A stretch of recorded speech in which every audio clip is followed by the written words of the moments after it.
ওয়া আম্মা মান খাফা মাকামা রাব্বিহি ওয়া নাহান নাফসা আনিল হাওয়া।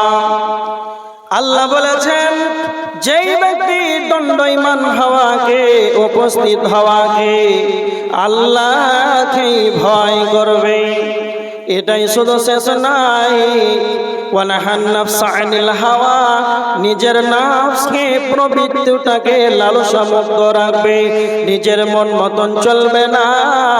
যেই মন রয়েছে এই নফসকে শয়তান যেন আপনাকে সদা সর্বদা কুমন্ত্রণা আপনাকে দিবে, খারাপ যেন আপনাকে কল্যাণ যেন অন্যর দিকে খারাপ পাপের দিকে নিয়ে যাবে, তখন আপনাকে নিজের নফসকেই যেন কন্ট্রোলে রাখতে হবে। তার মানে যেই ব্যক্তি নিজের নফসকে কন্ট্রোলে রাখবে, এই কারণে আমার আল্লাহ বলেছেন, ফা ইন্নাল জান্নাতা হিয়াল মাওয়া, তার ঠিকানা হবে জান্নাত। যে ব্যক্তি আল্লাহকে ভয় করবে, নিজের নফসকে কন্ট্রোলে রাখবে, তার ঠিকানা হবে কি না তো জান্নাত। তার মানে আপনাদেরকে আরেকটা হাদিস বলি, তিরমিজি শরীফের হাদিস, হাদিস নাম্বার 2004। হযরত আবু হুরায়রা রাদিয়াল্লাহু তাআলা আনহু আল্লাহ রাসূল সাল্লাল্লাহু আলাইহি ওয়াসাল্লামকে প্রশ্ন করছেন, কে?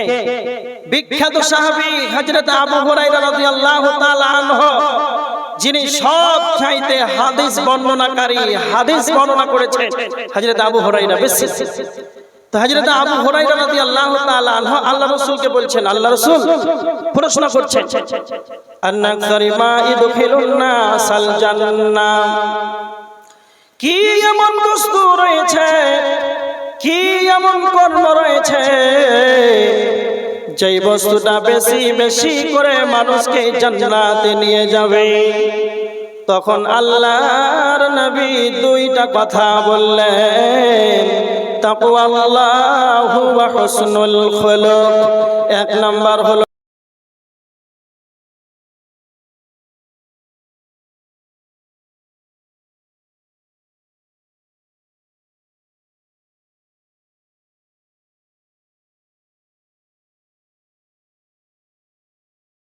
বললেন না, সিয়ামের কথা বললেন না, হজের কথা বললেন না, প্রথমেই ধরলেন আল্লাহর ভয়।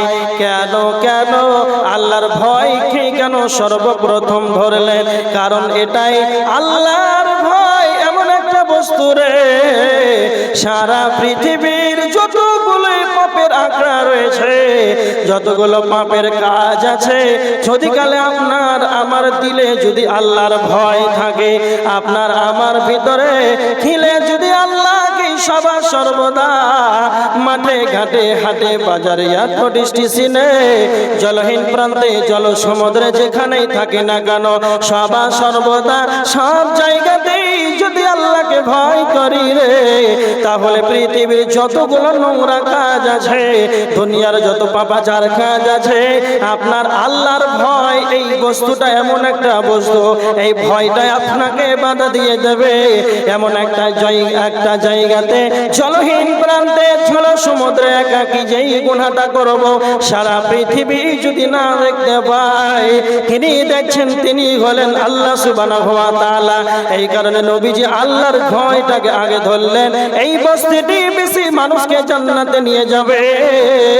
আল্লাহর নবী বলেছেন, লা ইয়ালিজুন নার রাজুলুন বাকা মিন খাশিয়াতিল্লাহ। আল্লাহর নবী বলেছেন, ওই ব্যক্তি জাহান্নামে যাবে না, সেই ব্যক্তি জাহান্নামে স্পর্শ করবে না, সেই ব্যক্তিকে বাকা মিন খাশিয়াতিল্লাহ, যেই ব্যক্তি আল্লাহর ভয়ে চোখের পানিতে অঝর নয়ন যেন খন্দন করবে, সেই ব্যক্তি জাহান্নাম যাবে না। কেমন সেই ব্যক্তি জাহান্নাম যাবে না?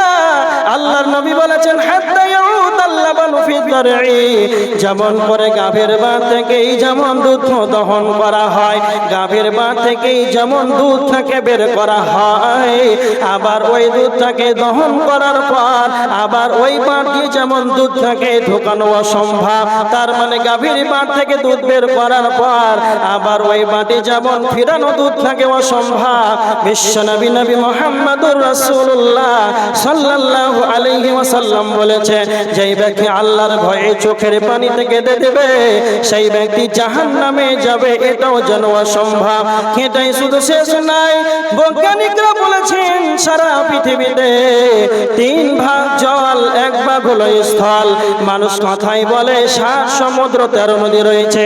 সারা পৃথিবীর যতগুলো পানি আছে রে, 7 সমুদ্র যতগুলো পানি আছে, 3 ভাগ যতগুলো পৃথিবীতে পানি রয়েছে, খাল বিল পুকুর নদী নালা সাগর মহাসাগরের পানিকে যদি জাহান্নামের ভিতরে ভরে দেওয়া হয়, তাহলে জাহান্নামের আগুন যেন নিস্তেজ হবে না, জাহান্নামের আগুন যেন নিভিয়ে যাবে না, জাহান্নামের আগুন যেন ঠান্ডা হবে না। কিন্তু আল্লাহর নবী বলেছেন, কেউ যদি গভীর রাতে উঠে, কেমন গভীর রাতে উঠবে, আর আল্লাহর ভয়ে যেন 2 ফোঁটা চোখের পানিতে অঝর নয়নে যেন তার চক্ষু দিয়ে যেন অশ্রু বিসর্জন করে দিবে। এই বস্তুটা এমন একটা বস্তু রে, আল্লাহ তার জন্য জাহান্নামের আগুনকে নিয়ে ঠান্ডা করে দেবে। আল্লাহর ভয় এর কতটা মূল্য। হযরত আবু হুরায়রাকে আল্লাহ নবী বলেন, আবু হুরায়রা, প্রথমেই বললেন আল্লাহকে ভয় করো। ভয় এমন একটা বস্তু, এই বস্তুটা বেশি মানুষকে জান্নাতে নিয়ে যাবে। বিশ্ব নবী নবী মুহাম্মদুর রাসূলুল্লাহ সাল্লাল্লাহু আলাইহি ওয়াসাল্লাম বললেন, যেই ব্যক্তি আল্লাহর ভয়ে চোখের পানি যদি ফেলে দেয়, তার জন্য আল্লাহ জাহান্নামকে হারাম করে দিবেন।